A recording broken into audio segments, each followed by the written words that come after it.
This is Robert Edward Brown. And I would like to give you first a backstory before I get into what I'm going to be talking about today. I grew up in Oklahoma City, Northwest Side. And growing up, we was introduced to the streets at a young age. Me and my three brothers. I have two brothers, Michael and Anthony. And we were raised by a single parent. My dad is alive. My mom is deceased.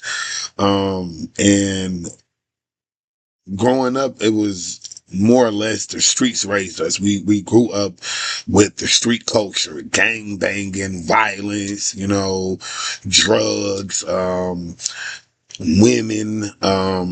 We grew up in unstructured environment, and we became a product of our environment. We became the exact thing that the hood produced. And a lot of my life I lived to portray an image of you can't mess with me, you can't whoop me. I've never been the tallest, never been the biggest, but I could fight good. And growing up in the hood, you had to be able to fight. It wasn't about how smart you were. It wasn't about, how cool you were. Um, you had to fight. And being raised by a single mom, not being able to control emotions, being an emotional person, that contributed to me being a fighter. And I did a lot of things out of anger, out of hurt, out of pain, out of misguidedness, because most of the times I was raised by people who were just a couple years older than me, like my cousin Frederick Sykes. I have a cousin that just passed away named Devin Wiggins. And what they introduced me to was the streets, because they were the people that I looked up to. They were the people that guided me and taught me the things, how to be a Mac or a player or shoot that basketball or catch that football.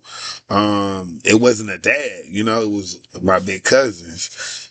And that street culture led me to think a lot of things that I thought was right, come back to learn that they ended up being wrong. A lot of ways that I was raised, a lot of things that I was taught growing up, a lot of things that I was guided in were wrong. And it takes the word. You getting into the word, you having a relationship with God through Jesus Christ to see the error of your way, to see that a lot of things that we were taught, a lot of things that we learned, a lot of things that we went through was because you're precious to God. And when you're precious to God, the enemy knows that you're precious, so he wants to keep you blinded.